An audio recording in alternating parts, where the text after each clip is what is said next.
The Rockford Files. Won't be seen tonight, so we can bring you a very special episode of The Gen X Files. Welcome to The Gen X Files. I'm Jim. I'm Adam. And today's show is all about murder by death. Oh, baby. I love this movie so much. You know what's really funny? I was texting with my sister, and I realized, my lovely sister Tracy. Yes, Tracy's awesome. That all three of the movies were like our favorites growing up as kids. Bugsy Malone, Murder by Death, and then the upcoming Mad Monster Party.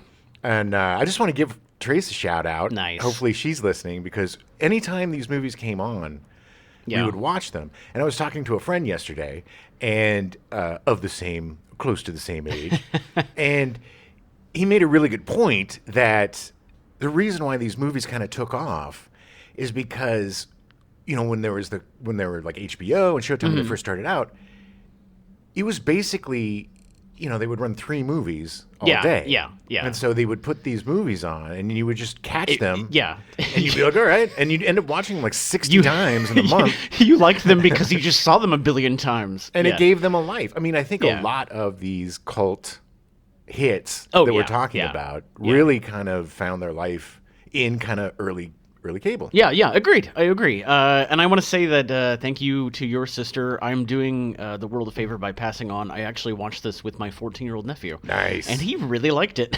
That's surprising, but very cool. But not surprising because your family's very smart and, you know, they know what's good and what is not. All right, well, take yourself back to 1976. Ooh. February 19th, former Tower of Power vocalist Rick Stevens is arrested for murdering 3 men during a botched drug deal. He ultimately serves 36 years of a life sentence. Damn. Yeah, I just thought it was very odd going from the heights of Tower of Power to murdering 3 people. Drugs are powerful, baby. March 1st, Bradford Bishop allegedly murders 5 of his family members in Bethesda, Maryland. The crime goes undiscovered for 10 days, and the suspect is never caught. In 2014, he was placed on the FBI's 10 most wanted fugitives list. The fugitives list? Fugitives list. Crazy. He's never been caught. The man has literally got away with murdering his family. So watch out. Left. Yeah. He might be right behind you right now. He is. He's like 80 now, though, probably, huh? He's probably dead. I mean, most likely. June 20th, hundreds of Western tourists are moved from Beirut and taken to safety in Syria by the U.S. military following the murder of the U.S. ambassador. Could you imagine taking people to Syria for safety now?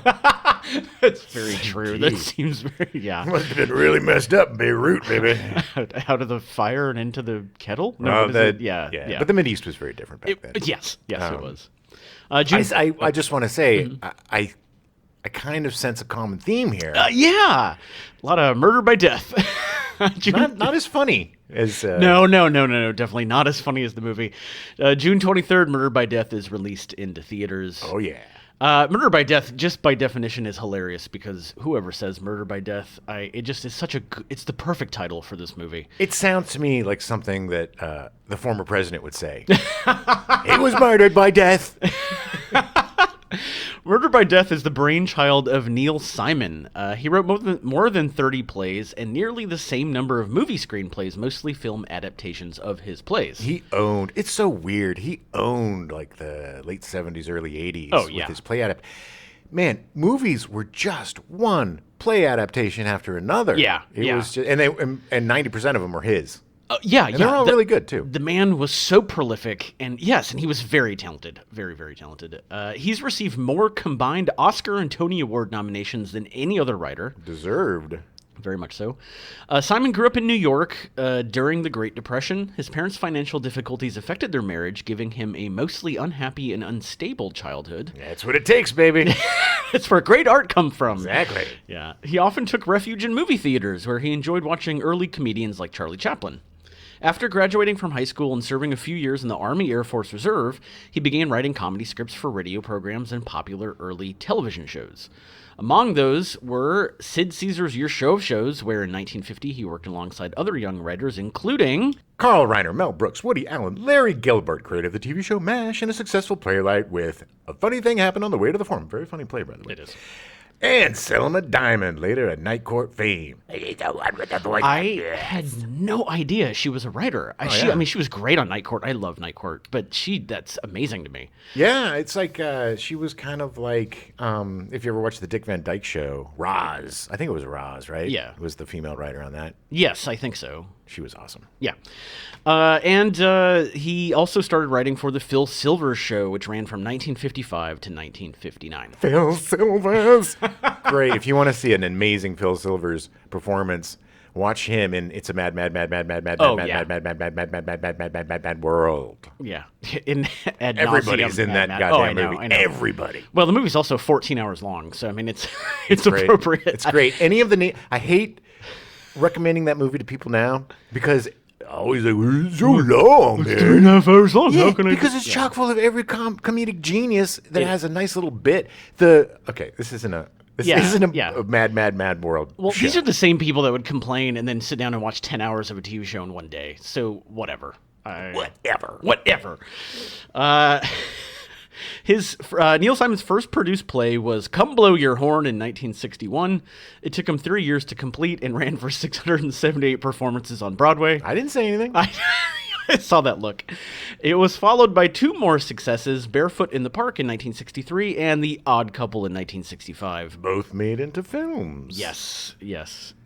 He won a Tony Award for The Odd Couple. It made him a national celebrity, and the hottest new playwright on Broadway. It was literally, he rocketed stardom with The Odd Couple. It was huge. Yeah, and also the movie adaptation had Walter Matthau and Jack Lemmon, so it was just pure genius. I mean, even more so. Yeah, it was great. Made into a TV show with Jack Klugman, and then remade again in the last 5 years. And then remade again. It's been remade 6 different times. Yeah. What if they were? That's what it is. Yeah, now. yeah. It's like The Odd Couple, but they're Indonesian refugees from.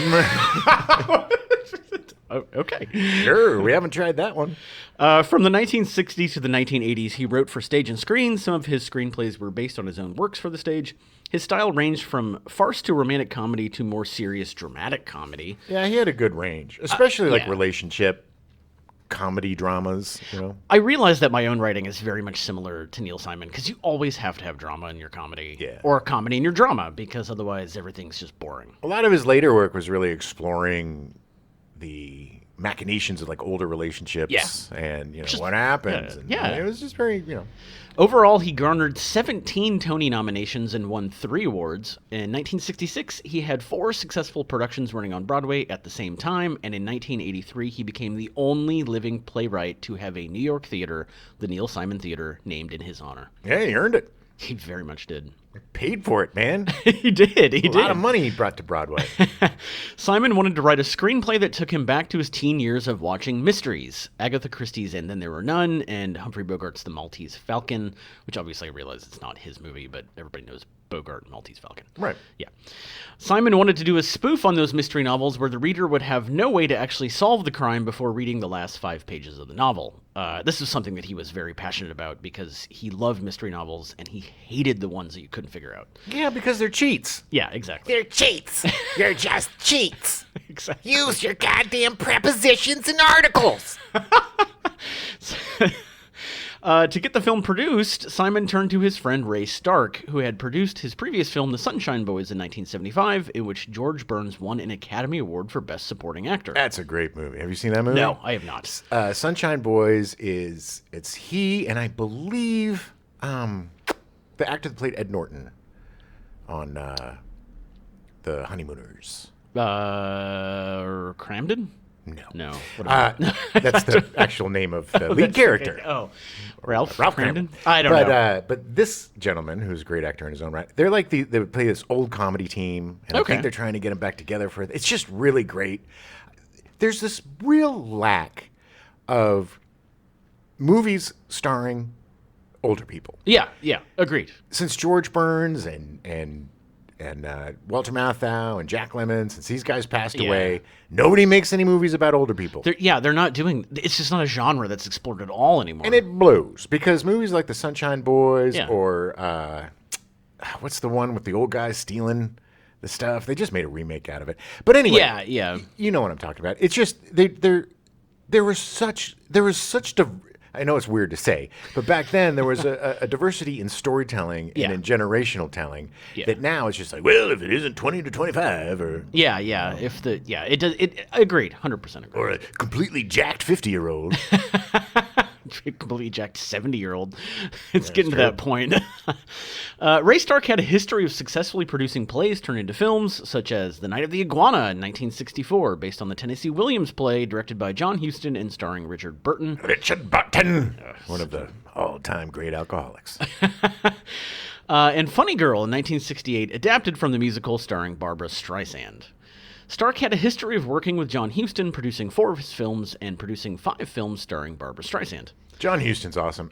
Fantastic His director. role in an actor too. Yeah. because he was he directed Chinatown, right? No, that was No. Was that Polanski? No, I was think that it was Polanski. That was Polanski, yeah. But he was in it. John Huston was He in was it. in He it, played okay. him. Hi, Mr. Getz. Yeah, Mr. Getz, that come was- sit down, Mr. Getz. That was a weird time, because was it Sidney Pollock. Pollock was an actor too? Like, there was a time when the directors, they dabbled. It was the 70s. Like, they went back and forth all the time. Yeah. Well, it's a lot of directors like to have their friends in their movies too. Yeah. You know, like Blues Brothers. Steven Spielberg. Right, just shows up, in his yeah. greatest performance ever. So Stark would continue to work with Neil Simon over an 18-year period, working on 11 films, including The Goodbye Girl in 1977 with Richard Dreyfuss and Marsha Mason. Richard Dreyfuss. Yeah, Dreyfuss won an Academy Award for Best Actor for that film. Yes, I was doing very much cocaine during that period of time. His whole acting was just cocaine. Yes. Action! California Suite in 1978, which won Maggie Smith the Academy Award for Best Supporting Actress. I adore her, and that is such a great movie. It's another kind of Yeah. ensemble movie about people staying in a hotel, I think, Yeah, and yeah. they're different stories, Such a- overlapping. yes. It was that was also a time that was another like the old man genre where it's not really done anymore. Well, they're adult films, and I'm not Yeah. talking like sexy nudie films. No, I'm talking no. like for adults. Yeah. For people that are like have jobs and live real lives.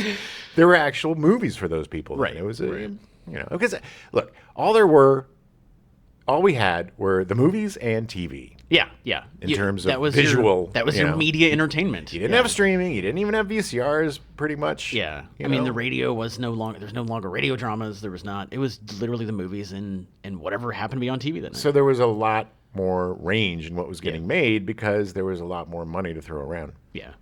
Chapter 2 in 1977 with James Caan and Marsha Mason. Great movie. Another Khan very- playing a playwright. Yeah. So many playwrights in his plays. Good Lord. Right, what you know. The Cheap Detective in 1978 starring Peter Falk, which some places I read technically call this a sequel to Murder by Death, but I think it's just similar. Yeah, it's very similar. Yeah. Well, every character I play sounds exactly the same. Yeah. And seems like old times in 1980 with Goldie Hawn and Chevy Chase. Love that movie. Love it. Chevy Chase, ex-husband of the beautiful Goldie Hawn. And, oh, baby, her husband at the time is played by Charles Grodin. And Chevy Chase gets in some trouble. He's like this reporter or something, and people are after him. So he hides out in her house during like this huge dinner party with the mayor and stuff. And there's all these dogs, and it's just one of those crazy kind of farce. Watch it. It was Chevy Chase at his prime when he was just a handsome, awesome movie star, and when Goldie Hawn was the most beautiful woman in the world. Still is very beautiful. A huge portion of Neil Simon's catalog is on Amazon Prime, so highly recommend going and checking all this stuff out. Yeah, there's not very many stinkers in that bunch. No. So Simon went to Robert Moore to direct Murder by Death. Robert Moore had a long history of directing Broadway and off-Broadway plays, gaining fame in 1968 with the world premiere of The Boys in the Band, a groundbreaking play depicting gay characters at a party for a friend. Ooh. Yeah. Moore had directed some of Neil Simon's plays, Promises, Promises in 1968, a musical comedy based on the film The Apartment by Billy Wilder, which ran for 1,281 performances. I love The Apartment. It's one of my favorite Oh, movies. yeah, it's awesome. Well, I mean, we could do 10 shows about. Billy Wilder. Yeah. The Last of the Red Hot Lovers in 1969, which ran for 706 performances, and The Gingerbread Lady in 1970, which ran for 193 performances. Moore then turned to directing TV. He directed an episode of The Bob Newhart Show in 1974. Hi, Bob. And 26 episodes of Rhoda between 1974 and 1975. Rhoda with Nancy Nancy Walker Walker, as Ida Morgenstern. I think it was Ida, yeah. What are you doing, Rhoda? It's so funny to me that she has one of the most distinctive voices, and she didn't use it at doesn't all. use it at all, in yeah. MBD. Murder by Death was Robert Moore's first feature film. He would go on to direct The Cheap Detective and Chapter 2 for Neil Simon. These were his only feature films he would direct. He would direct a bunch of TV movies between 76 and 83, including Cat on a Hot Tin Roof, the adaptation from the play. He has multiple Tony Award nominations. Unfortunately, he passed away from AIDS-related pneumonia in 1984. God damn it. He was a very openly gay actor. It's another director who acted a lot too. But yeah, he unfortunately caught AIDS and died. Yeah, that was that whole debacle, that whole just awful period of our history, Ronald Reagan. Bad news. Bad news. Eesh. So casting. I just want to point out, he is a very theatrical director. Like, Yes. you needed a theater director to direct Murder by Death because it is such a theatrical production. The same friend that I was talking to yesterday, I think he did a production, Oh, really? a theater production of Murder by Death. Really? Which Nice. I was thinking while watching it, how much fun that would Oh, be. yeah. I would love to do that. Well, that's the thing is that Neil Simon writes. Every actor loves being in a Neil Simon play because they're fun and they're fun to put together. Yeah, all the characters are really well defined and they all have really snappy dialogue. And it's just, I mean, the guy's a genius. Yes, completely. So Truman Capote was cast as eccentric multimillionaire Lionel Twain. Capote was a famous novelist, having written Breakfast at Tiffany's and In Cold Blood. This was It was a crime novel. it was It wasn't a mystery. It was true crime. it was the beautiful part is watching it is that I'm just like I can't imagine him going down to Nebraska or Kansas or wherever the hell In Cold Blood took place and him just ingratiating himself in that community. Well, you saw Capote. And Oh, you saw- yeah. I mean, fictionalized versions, but Yeah. just him, this little, obviously gay, So weird. such an odd such a bird, weirdo. but people loved him. Like, Yeah. big old cops would have him over for dinner, Yeah. because Yeah. they also didn't think he was gay. I don't know. There's this whole weird, Yeah. that's just such a weird time. But anyway, It was a weird time, the guy's a yeah. genius, great writer, and I think this was one of the only movies he ever did. This was right? the only credited role he had. And it was perfect. It had to be him. It had to be him. The ending monologue works so well because it's him doing it. Right. He did have an uncredited version of himself in Annie Hall in 1977. He shows up for like 2 minutes. I just came to get some sherry. Simon and Moore discussed actually replacing Capote with what they called a real actor, but it never materialized. Great. Yeah, I agree. I don't know. I mean, because he wasn't the beginning when he was first revealed. He's not fantastic, No. but that's what makes it charming, and that's what makes it work. He's just really pissy, and it's really funny. It's just, he's always annoyed. And his interactions with Peter Sellers, Oh, Use your gun. that was what I was saying yeah, before. yeah. It's just like he gets, as a writer, it's so funny that the literary things annoy him. My sister and I used to say that all the time. Use your prepositions. In between shooting scenes, Capote worked on his new book, Answering Prayers. Yeah, that's why I wasn't very good. No, I'm just No, kidding. well, I never read Answering I Prayers. never did either. Alec Guinness was cast as blind butler James Sir Bensonmum. James Benson, Mom. I'm sorry. I'm sorry. Benson, sir? No. Benson? No, Benson, Mom. Guinness won the Academy Award for Best Actor and the BAFTA Award for Best Actor in 1957 for his role in The Bridge on the River Kwai. Oh, man. He was also nominated for an Oscar in 1952 for his performance in The Lavender Hill Mob. Bridge on the River Kwai is an amazing movie. Oh yeah, yeah. David Lean, right? Yes, Yeah, it's that guy was. He told epic stories, epically. Oh, that's a 3-hour movie nobody ever complained about. No, it's the Lawrence of Arabia too. It's like Yeah, you know, He was The guy knew epics. He did. He was Alec Guinness was nominated in 1958 for the Academy Award for Best Writing Screenplay based on material from another medium for his screenplay adapted from Joyce Carey's novel The Horse's Mouth. Complicated. I didn't realize that he was a writer too. So like, Yeah, they all did everything. They're all great at everything, aren't they? Jedis can do anything. It was while working on this movie that he received the script for Star Wars. He would read it between scenes in his dressing room. It's like, hey, come, you guys have to come in here. Please, come. This is hilarious. Hilarious. Let me read you some of this dialogue. Oh, come in. These aren't the droids you're looking for. What is a droid? Does anyone here? Peter, do you know what a droid is? Look, I don't know what a droid is. I'm just looking to get me a drink or something, sir. Sir, Hey, could you just drop the act for 5 seconds, please? Just for 5 seconds.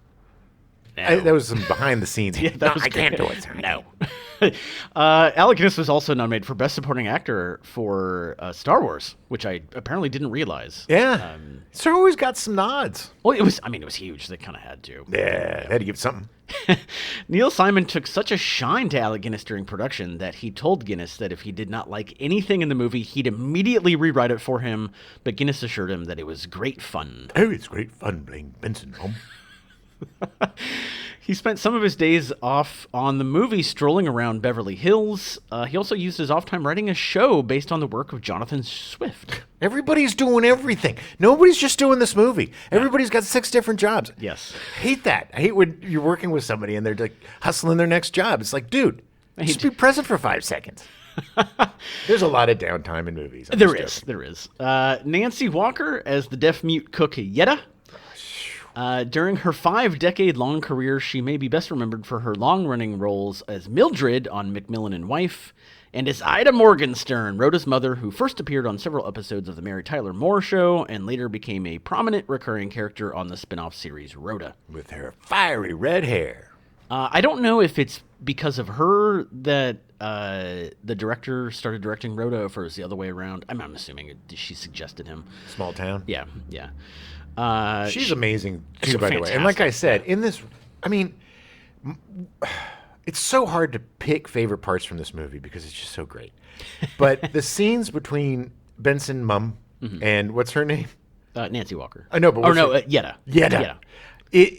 Having an Academy, Sir Alec Guinness, playing this blind butler, and she's the deaf maid, and their interactions are hilarious because he's just, all right, I need you to, dinner will be at 9, and she's just sitting there like smoking a cigarette, not paying attention, handing him these notes, and the notes are hilarious. Hi, my name is Yetta, and I'm a maid. I don't speak English. Yeah. This note was written for me. I can't read this. Yeah. note was written I for me. also don't speak English. It's great. And you're like, oh, how does that work? Blah blah blah. And then by the end, you're like, oh, okay, well, it was all manufactured. It all makes all the ridiculous BS does strangely make sense by the end. It works because it doesn't work. Right. That's the amazing part. She was also a film and television director, lending her talents to the Mary Tyler Moore Show, on which she also made several guest appearances. Walker has multiple Emmy and Tony Award nominations. This was actually her final theatrical performance, choosing instead to focus on TV work after. It's a lot easier, especially when you get older. TV's just a nice, steady gig, baby. You go to work, you do your job, and you come home. Usually it's in LA where you live. You don't have to go on location. It gets tough doing movies and, flying places for 3 months. It's not put up in nice hotels and stuff, but it's still a lot of work, and it's still hard to be away from home. And it's TV's guaranteed job for 5-6 months. You know you're going to keep working. You know you're going to get a paycheck. It's got a routine. It's got, you can work on a character. It's not. It gets to be, probably pretty fun and pretty easy. She probably wanted to be close to home, had family or something. Let's do a seance and find out. We'll ask her. Peter Sellers as Inspector Sidney Wang. Oh yes, very very problematic. That was the very first laugh that my nephew did, was the White Wang comment. He just giggled so hard. Wang is based on Earl Dare Bigger's Chinese police detective Charlie Chan, and is appropriately accompanied by his adopted Japanese son Willie, played by Richard Narita. Charlie Chan always had a number one son. And okay, before everybody starts freaking out about cultural appropriation, I get it. But yes. The thing about this is also a dig and a nod at the genre because Charlie Chan was always played by a white actor. Always. In crappy makeup with the racist teeth and the very accent. Yeah. Not using prepositions and just say talking in riddle. Yeah, and, You know, it was BS, anti-Asian crap, right? Yeah. So he wanted to play on that. Like he wanted to. You had to have a white character play that part. Yeah. To get that dig in, you know what I mean? And for it to work, otherwise it would be really racist and really stereotypical. If you had an actual Chinese man playing this part, it would be awful. Right, but also, so it isn't done to be disrespectful. It's done to point out the disrespect that was done. Yes. And who better to play it than Peter Sellers, exactly. who just does characters. Honestly, the first choice, I kind of would rather see Orson Welles. I love Peter Sellers, and he's a genius.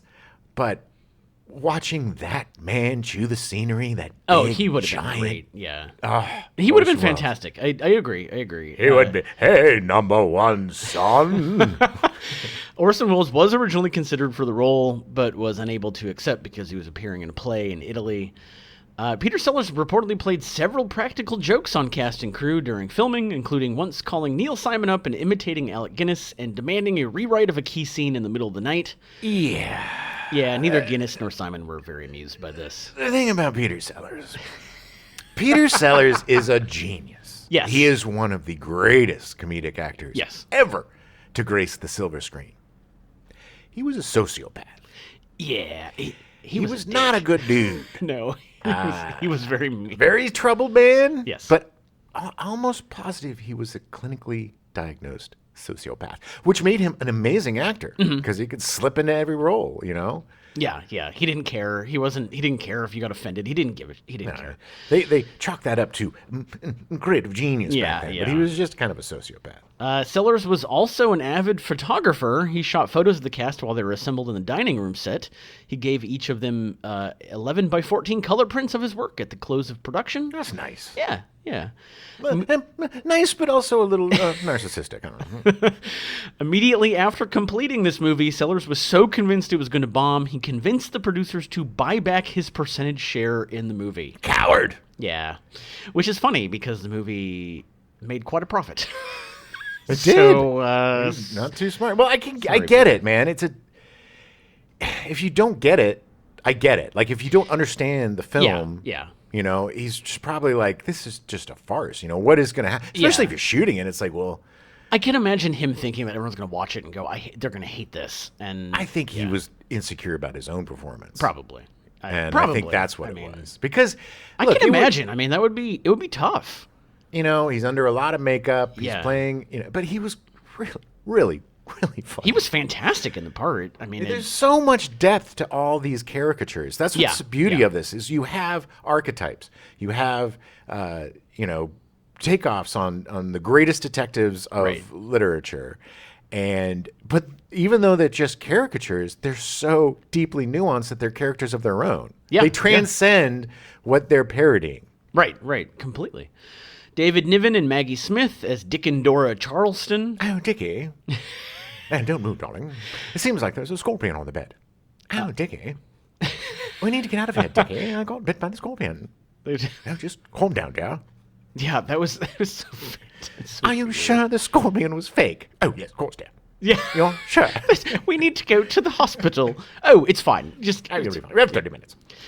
They spoofed the Dashiell Hammett characters Nick and Nora Charles from the Thin Man film series. Super popular film series. Huge, people don't even remember these, but in the 30s, man, it was like James Bond. It was like these were the franchises back then. Yeah.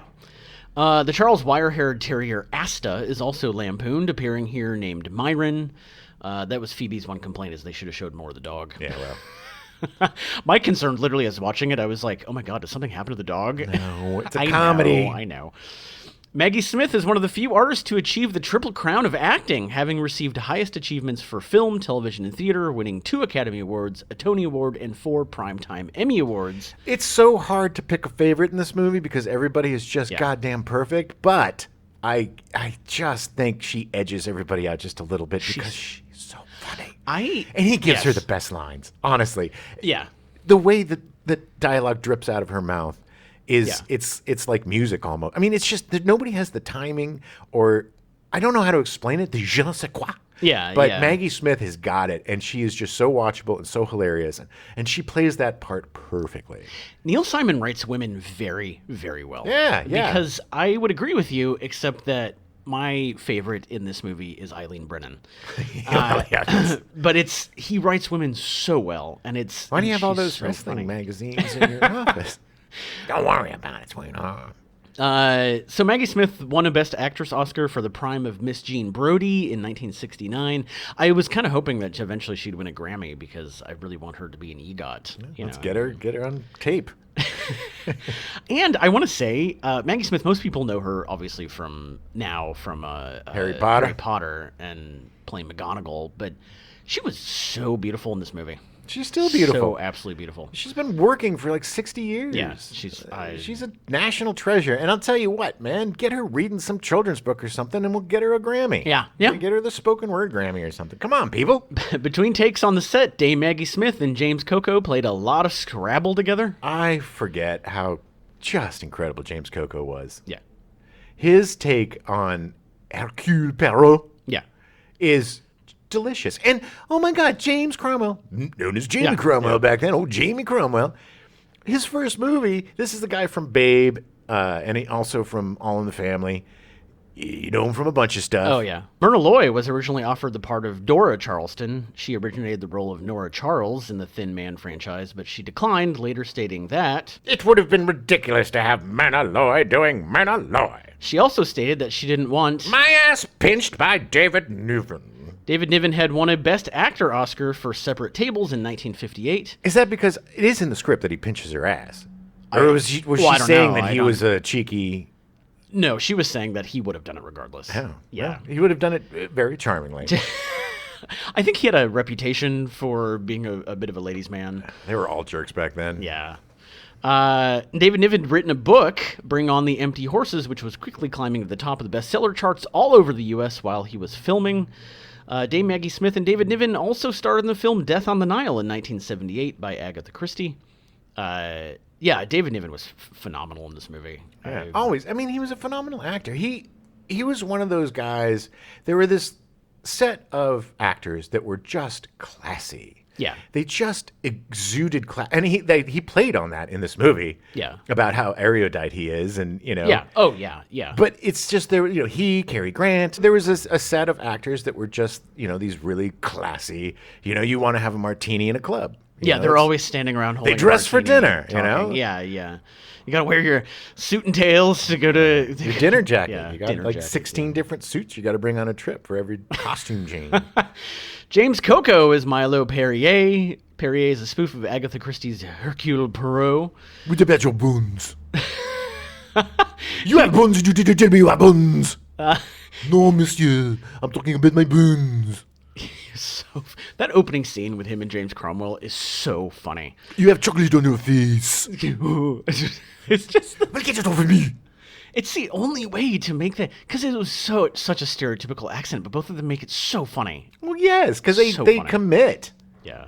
He arrives at the house with his heavily French accented chauffeur, Marcel Cassette, James Cromwell, in his first feature film role, He's so young. which is fascinating because he's so good right out of the gate. Yeah. I think he had already done some TV. He had, yes, he had done that point. TV. He wasn't just out of nowhere, but this was his first feature. James Coco was the recipient of a Primetime Emmy Award, a Drama Desk Award, and 3 Obie Awards, as well as nominations for a Tony Award, an Academy Award, and 2 Golden Globe Awards. Yeah, the guy's got it. And he's a very sweet human, and Yes. he is an activist, and I think he chained himself or glued himself to something and got arrested recently. wow. Yeah, the guy puts his money where his mouth is. He's a sweetheart. Nice. Coco had appeared in Simon's Last of the Red Hot Lovers in 1972 on Broadway. Coco would later appear in 2 more Neil Simon films, The Cheap Detective in 1978 and Only When I Laugh in 1981. It only hurts when I laugh. I don't know James Coco as well, but I will say after seeing him in this, I need to see everything he's ever done. Yeah, the guy is just absolutely. He pops, man. He's got that energy and that. There's certain actors and I don't want to certain bigger actors, I would Yeah, say, because he's a plump man. Yeah. But he is so graceful. Yeah. And in control of his physicality. Yes. And you watch his performance and everything is just precise. And there's no movement that is not precise. Yeah. And wasted. And everything, eye movements, all of it is just impeccable. Chef's kiss. When he comes back out wearing the The butler's clothes. butler's clothes, like, it is so brilliant. He was so great. And the whole, I'm not a Frenchie, I'm a Belgie. It's like, what? I'm not a Frenchie. But even at that moment when he says that line, he's like, I just made fun of myself. Yeah. Yes. it's so funny. And you know, all of these characters have these incredible egos too. Oh, It's just, oh my God. Huge egos. Peter Falk is Sam Diamond. Diamond is a parody of another Dashiell Hammett character, the Maltese Falcon's hard-boiled Sam Spade. Look, I get $50 a day in expenses if I can get them. I ain't rich like you guys. He definitely was doing a caricature of Humphrey Bogart see? in his Casablanca character. It's so fantastic. Falk starred as Columbo, of course, for like 30 years. Excuse me, sir. Just one more thing, sir. He's been nominated for a ton of Emmys and Oscars. First person to be nominated for both in the same year, doing it 2 years in a row. Oh yeah. Oh my God. You want to see Peter Falk as an actor? Yeah. Watch Cassavetes films. Oh, yeah. Yeah. He's incredible. And it was I hadn't really been exposed to Cassavetes before college. Mm-hmm. And I had this film class, this professor that was obsessed with Cassavetes. Oh, yeah. So we saw pretty much everything that he did, which I'm so glad because I didn't realize, you know. I mean, I knew Cassavetes from like TV and stuff. And Yeah. Same with Jenna Rollins and same with Peter Falk. But man, it is so uncomfortable and so insane. Yeah. Oh yeah. my God. If you like film, if you like independent film, watch Cassavetes. Yeah, oh yeah. Falk, between scenes, paced back and forth in front of his trailer so often that producer Ray Stark gifted him a treadmill. Nice. And that was a 1980s treadmill or 70s treadmill. 70s right? treadmill. There was no electric No. motors or anything, I don't think. Falk was also involved in the editing and post-production of a movie for television in which he had recently starred, Phoenix Loves Griffin, which was later retitled as Griffin and Phoenix in 1976. I don't like. I want Griffin to come first. I think Phoenix should come second. It just isn't hitting for me. For more on Falk, please listen to our deep dive episode on Columbo. Yeah. Hey, you can hear my crappy impersonation. Ad nauseum. That is not true. Your impersonation of Falk is very good. Sure, thank you. Appreciate it. Only done out by your impersonation of Guinness. Your Guinness is very good. Okay. Diamond is accompanied by his long-suffering, hard-boiled, sexy but needy secretary Tess Skeffington, played by Eileen Brennan. He continually denigrates and mistreats. Her name is a riff on Spade's secretary Effie Perrine. Oh yeah, the long-suffering secretary. I mean, that's the trope of these film noir and these noir books. Was the long-suffering gal Friday that's definitely in love with the detective. Oh yeah, and will do anything for him, but he doesn't have time for her. Well, I mean, he does. He calls her his mistress, and like she's kind of like, eh. I don't like kissing. Leave me alone. That was the funniest thing to kiss me, Sam. I don't like kissing. Leave me alone. Go back to my bodybuilding mags. Why do you have so many wrestling magazines, Sam? Research. Eileen Brennan made her film debut in the satire Divorce American Style in 1967, followed by a supporting role in Peter Bogdanovich's The Last Picture Show in 1971, Great movie. which earned her a BAFTA Award nomination for Best Supporting Actress.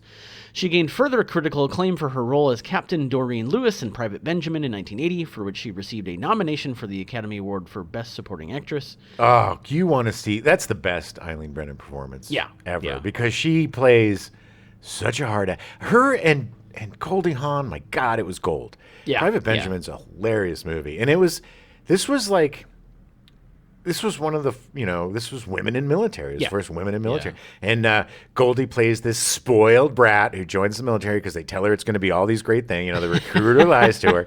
And then old Eileen Brennan is reality.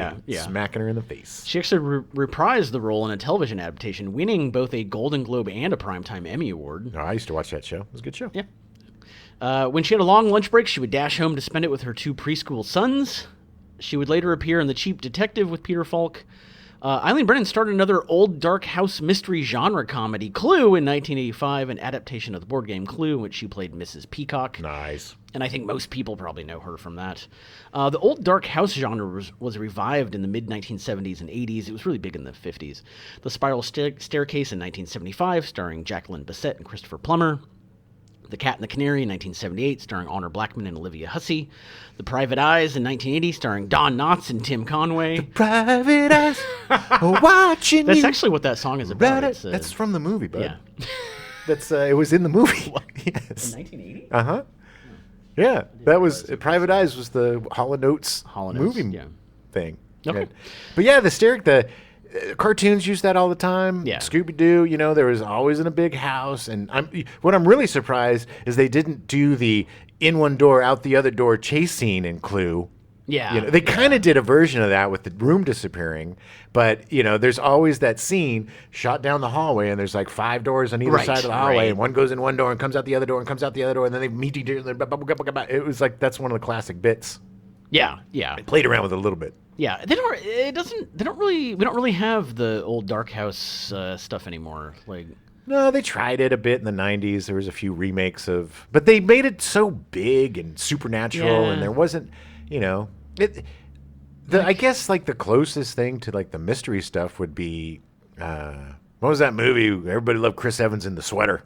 Knives Out. Yeah. And it's not really, I mean, it's kind of, but no, not but really. it's that's the thing is like, the beauty of this movie is it points out the absurdity of most of these stories, which is, you have this mystery, and if it's a real mystery, you can usually figure it out. Yeah. Or they do what they point out at the end of this is just, completely blindside you with BS and be like, wait, what? Introduce 18 new characters in the last 5 minutes that you had no idea. My absolute favorite trope of this in this movie is the dark and stormy night, where it's only storming out the window and not in the door they just came in. And then it eventually starts raining when David Dim is like, it's really raining now, Dale. Elsa Lanchester is Jessica Marbles. Marbles is a parody of Agatha Christie's Miss Marple. She's fantastic in this, yeah. She gained recognition as the eponymous Bride of Frankenstein in 1935. It's so crazy that that's her, but she's Miss Marples. She's so good at that. And the character that she's based on, had a long-running nurse that would take care of her. Yeah. And in this, her nurse is so old that she takes care of her nurse because she comes, walking in. Yeah. Wheeling this old lady in, and they're all like to the old lady, "Oh, hello, Mrs. Marple's." Like, "Oh no, that's my nurse. I'm blah, blah, blah." And the nurse is like, "Cry me poo." Yeah. So funny. Icky poo. She was hilarious, by the way, that old lady. She was great. Lanchester played supporting roles through the 1940s and 1950s. She was nominated for the Academy Award for Best Supporting Actress for Come to the Stable in 1949 and Witness for the Prosecution in 1957. Following her husband, Charles Lawton's death in 1962, Lanchester resumed her career with appearances in such Disney films as Mary Poppins in 1964, Mary Poppins, That Darn Cat in 1965, great movie, and Blackbeard's Ghost in 1968.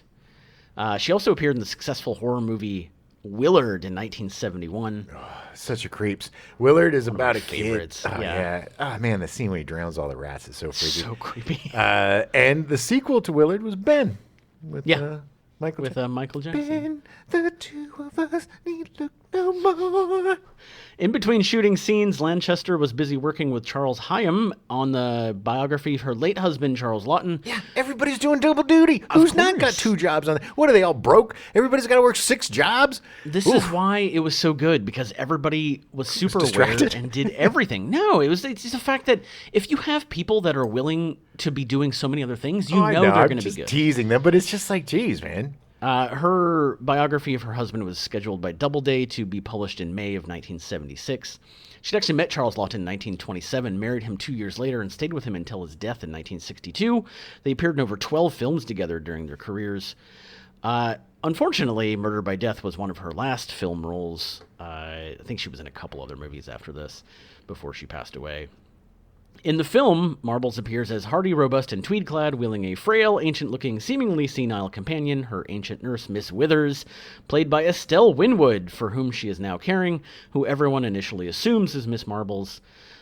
Estelle Winwood was a reluctant film actor. She started working before film became popular and didn't like the medium. Okay. Which is fascinating to me. Stuck with it for quite a while. There was somebody that was alive before movies and said, Yeah, but 106 years later, she's still doing a movie.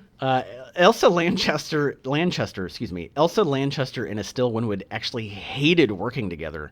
They'd appeared in a bunch of stuff together. They had a decades-long feud that made their scenes very stressful. Then why hire her? They were both perfect for the Yes, they parts. were, but it's just like, man, it's like, well, I know you guys hate each other.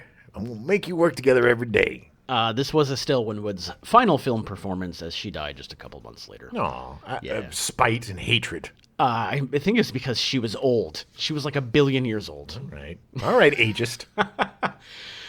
So during the production, Neil Simon said, We should have taped the first read-through of the script and released it as a comedy album. It was a classic. The first reading is where I see what works and what doesn't. It was the best one I've ever witnessed for any of my plays or films. Simon was on set every day to make any necessary rewrites. While he wasn't rewriting this film, he sat in his trailer and worked on a new play and screenplay he was writing. Yeah, because everybody had to do something else. Everybody had to do two. It was a twofer. I could just see the director being like, okay, let's get everybody, where's everybody at? Where's everybody? Are you all writing your other projects? Come on, man. We got to get done today. Hey, Niven, put your typewriter away. Put it away. Just 5 more sentences, please. One more page. The film was shot entirely at Warner Brothers Studio in Burbank. The Country Road was built on stage 16 of the Burbank studios. This was contrary to the traditional practice of contemporary movie making of using actual locations for exteriors. The reason for creating the set was to give the movie the look of the 1930s and 40s detective genre movies, which have a very distinctive style. It's a cross between that and the Universal Studios tour. Yeah. Like with the wonky bridge. But that's the whole point. I mean, everything is manufactured in the movie. I mean, in the conceit of the movie. Truman Capote's character completely manufactures everything that's going on. Everything has been planned down to the nub. Yeah. Every single thing. Instead of process photography, a large rotating drum with cyclorama of painted trees and branches and real shrubbery attached moves around as the cars remain positioned. It gives it such an old-timey feel when you have that the guy lights. cranking. Yeah. He's just cranking that. You see the same tree go by 16 different times while two guys just kind of jostle the car. I did a movie where we did that, but what we did is we took two lights and I stood on a ladder and just kind of rolled these lights over and it made it look like headlights going over the car as we jostled it. Yeah, the autos were jostled in place to simulate movement, and the exterior scenery outside moves by on a leafy carousel. It was a filmic technique used in the 1920s. 8 dozen evergreens, hundreds of shrubs and assorted foliage, and tons of dirt were used to create the country road. This was a costly bit of landscaping, according to the movie's production notes. $5,000. Yeah, well, I mean, they got what they wanted, and it worked. Construction on the mansion began in August of 1975. Although an elaborate and complex edifice, the structure was completed in record time. While the script described the house as Victorian, production designer Stephen B. Grimes took some artistic liberties. Also, when you're working at the studio, you've got the studio construction team, which is on effing point, man. Yes. Those guys know what they're doing, guys and gals. They actually loved working on it because it forced them to actually create some of this like vintage stuff. Yeah. And they didn't want to, normally they're just creating facades and things, and they actually had to create like amazing stuff that it was shining their craft. Yeah, I was giving them a chance to do a little something different. Yeah. In his mind, Grimes pictured the kind of American estates which millionaires such as the Hearsts or Morgans used to bring over stone by stone from Europe. Furnishings for the mansion, according to set decorator Marvin March, were valued at more than $25 million. Damn. They used antiques from the Mark Hopkins estate in San Francisco, antiques rented from exclusive Los Angeles shops, and some old pieces from the Burbank Studios property department. In addition to the classic furniture pieces, there were authentic suits of armor, period paintings, porcelain daggers, and old swords. And many stuffed animal heads. Because of numerous special effects sequences, some copies of paintings had to be created. Peepholes were present in the movable eyes of several of the paintings. Oh, yeah. And oh, my God. Not just eyes, but little tongues. The greatest is when the dog thing, and he's like, Dickie, there's a tongue coming out of there. Yes, there's a tongue. Yeah, he was just like, yeah, whatever. Don't pay attention, darling. Don't give it any notice. The screaming woman sound used as a doorbell is Fay Wray's screams from King Kong in 1933. which was it seemed like it was going to be overused, and it kind of was, but it worked every time. It's one of those things where it gets overused and then comes back to being funny. Yes. You do it so much that it is funny again. Which is one of the things I love. Yeah, no, it's fantastic. This was one of the first films to employ product placement. You can see a case of Coca-Cola in the kitchen. Sure you can. Oh, yeah. It's right front and center. It's so not... It's just so, like, normal now that you'd barely even notice it. But back then, it was like, woo? Yeah, it's funny because a lot of people, when you first start watching the movie, you think that it's set in, like, the 30s or 40s, but it's very obviously not. No. Well, I mean, you just look at Truman. Yeah, you know, yeah. He's complete. Everybody's dressed as their character, Right. but his character is a modern man. Yeah, yes, very much so. The movie received mixed reviews from critics. Gene Siskel of the Chicago Tribune gave the film 3 stars out of 4 and wrote that, After getting off to a shaky start, the picture quickly hits the speedball comedy pace it doesn't lose until the unsatisfactory unraveling of the mystery. he obviously didn't get the movie. He didn't get a lot of stuff. You know, no disrespect to the poor man, But and what he went through, but I did not like him as a critic. He was just so pissy. The thing I don't get is that he obviously didn't like it, but he still gave it 3 out of 4 stars. Well, he didn't make any sense with his reviews. His stars and his talking Well- never matched up. I don't get Gene Siskel. Good. You don't have to worry about him anymore. The movie... It all went to their head, man. When no, Siskel, he was- yeah. nobody give. There was a few critics, Vincent Canby, I forget her name, Pauline Kael, Yeah. that were amazing. Yeah, great critical writers. and Amazing writers. won awards, deservedly so, and put thought and read some of their articles, read some of their reviews. Ebert was that way, too. He was a great writer. He was better than Siskel, but I think when Siskel and Ebert rose to popularity, they had this PBS show at the movies that just blew up and then became a syndicated show, and then they were it. Yeah. You know, every movie poster, if it had a Siskel or an Ebert quote, it was a guaranteed hit. 2 thumbs up. The thumbs up your butt. And but it's just Siskel was just all over the place. Yeah, You know, yeah. it seemed like Ebert loved movies. Yeah. And kind of wanted to love movies and got annoyed at movies that should have, like Right. his criticism made sense. Because they should have been better. Like, he's like, if you're going to do all this, make it better. But Siskel had a way of kind of like, 4 stars, but it's one of the worst movies I've ever seen. or he's arguing about a movie he would rather see than the Right. movie that is on there. I just Right. look, I never really liked Siskel. Yeah, no, I'm 100%. God rest his soul. Watching the PBS show, I always agreed more with Ebert. Because Ebert was a populist. Ebert loved movies. Siskel was a Siskel was a snob. But Siskel, yeah, exactly. He seemed like a guy who never made it. Yeah. And just was looking. Siskel was looking for things to dislike, where I think Ebert was looking for things to like. Yeah. Perfect. Yes, that is exactly it. Wasted 20 minutes when I could have Yes. just said that. So, Murder by Death made $32.5 million at the box office. I do not know what the budget cost. It was much lower than that. I would say probably 8. Yeah. I don't even think it was that high, to 6 be honest. maybe? I don't even think it was that high. Well, you had to pay the actors because you had a big, it wasn't I want to say, honestly, in 1976, I think it was between $2.5 and $3 million. really. I Well, think so. let's look that up and we'll clarify. I have for tried. It is not in Really? there. Yes. That is people are why I didn't tight-lipped include about it. their budgets. I would have included otherwise, but I want to say I'll it make was some between calls. 3. Yeah. Call Neil Simon. But the 32. Let's have another seance, Jim. How much did your movie cost, Neil? $17 million. 32.5 doesn't seem like a lot back then or now, but it was equivalent of $170 million today, a hit. which is a great independent movie. Yeah. I mean, Great, especially a comedy. yeah. And a genre comedy. That's a big hit. Yeah. Made It the is studio money. If you've not seen it, and I did not see this movie until we chose to review it and go over it for the show, but I will say I wish I had. Yeah. I write much like this movie. Yeah, it's weird to me that didn't you even haven't realize. seen this movie because Yeah. you rip it off. No, I'm just kidding. Yeah, No, I mean, but you honestly, do have kind of. I didn't even realize. Maybe but you're just the reincarnation of Neil Simon. Neil Simon.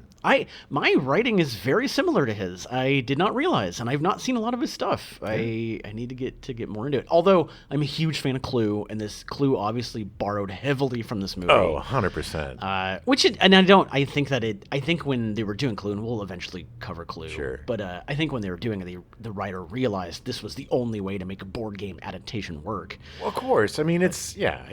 Look, Clue's great, but Clue's not Murder by Death. No, totally. And anybody who's a fan of Clue, you're going to love Murder by Death. Yes. And if you're a fan of mysteries, and if you're a fan of great acting and great dialogue, and watching Sir Alec Guinness, old Obi-Wan, old Ben Kenobi, being funny as hell, sitting there nude. Great. Sitting in the nude. Yeah, can you imagine him just being like, I don't think that was him, by the way, because he never show his face. No. It might have been a body double. But he wasn't really I nude, want to nude. believe that he was. That was him. Inspect the body. Yeah, I mean, it's just the way that the actors play off of each other. And in the ending, I'm not going to spoil it. Even though this is a I don't even know if I movie. can spoil the ending because it is so complicated. The ending, but the funny thing is the ending seems complicated, I but it's know, just basically pointing out how absurd Yes. these mysteries are, Yes. and how absurd these detectives are. Yeah. You know? Yeah. And done in such a way. And like I said, having Truman Capote, a true crime author himself, Right.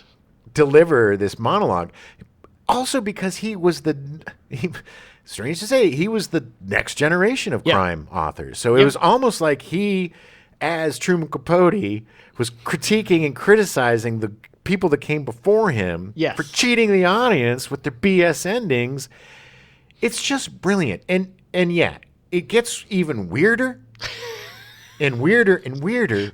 There's robots Oh, in the movie. jeez. Well, the best part is there's a whole part at the end where everybody comes in to solve the crime, one after the other. Yeah. And not to spoil anything, but Alec Guinness must have been having the time of his life with that scene. Yes. Watching the changes every... yes. Especially when he's like, yeah, you're not even a man at all. Oh And my it's god. like, Oh my god. That is... It was so... You could see it in his face, the transformation. Oh, yeah. It was so brilliant. It just shows what a great actor he is.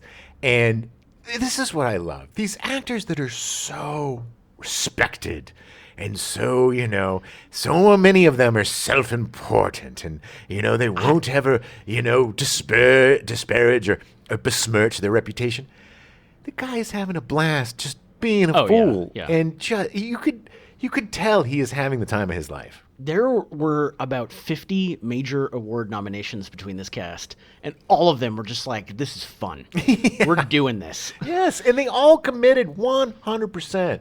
Yeah. 100%. And there's not a bad performance in it. The kid playing the Japanese adopted Richard son. Narita is fantastic. He's got, hey, Pop. He's got such great time, too. He seems so out of place, but he's the only one that's actually in the right time. Right. And he's That's what I also love like about the right person. He's Yeah. actually culturally appropriate. So, yeah. But there's so much to love about this movie. And it's just one of those classics that you don't get anymore. Yeah. You just don't get. You don't get these neat little self-contained weird little comedies with huge stars anymore. No. I mean, this That is like an definitely not. independent film with arguably some of the biggest stars of the time. Yeah, which is just something that's not going to happen. And this is before the Hollywood started paying the actors $20 million, where you just couldn't do something like this. The nice thing is that Murder by Death still exists and that you can watch it. I actually got it from the library. Nice. And I also own a copy because I had to. As soon as I saw it, I bought a copy. Yeah, you can get this movie, watch this movie. I have proof positive from a 14-year-old and from Phoebe. They both went into it very skeptical, and they both really liked it. It's great for your collection. It's a great movie. It's a great movie to watch with your family. Not like your kids, because they'll probably get bored, but like, you never know. Your parents. It's, if you got Gen X parents or, uncles or whatever you want, be like, hey, you ever see Murder by Death? Watch their faces light up and suggest, hey, I'd like to see it. Watch it with them. Yeah. And I bet you they'll be like, I just ordered the DVD. Let's do it tomorrow. It's just such a wonderful movie. This whole month is just about finding weird little movies that you probably missed, and unlike anything else you've really seen before. And this too, even though it is a takeoff on a very well-worn genre, it is completely unique in its execution. It is. And it's one of the funniest ensemble mystery films to this day that you'll ever 100%. See. You know, if you're concerned about Peter Sellers playing a Chinese character, just know that that is part of the satire. Read the history. Yeah, exactly. Know your history before you get outraged. That's that's a good rule of thumb. There was a reason for it. Exactly. There's a reason behind everything in this movie, which is why it's so brilliant. It's the weekend. Get the movie, watch the movie, and your life will be better and you'll thank us. Yeah. We'll be back next week with some Mad Monster Party. Oh, another Super one of excited. the weirdest damn movies Yet ever. another thing this month I've not seen, so I'm super excited about it. I also want to point out, not only because I mentioned that my sis and I watched all these movies, but this is her birthday month. Oh, that's right. And her birthday's on August 20th, so we'll be doing Mad Monster the day on the day before Tracy's birthday eve. Yeah. So this month is kind of our birthday present to my sis, Tracy. Happy birthday, Tracy. We'll do it again next week. Woody Allen, Larry Gelbart, creator of the TV show MASH. And, whoa, sorry. That's all him. Sorry, that's all Larry Gilbert. Let me start that again.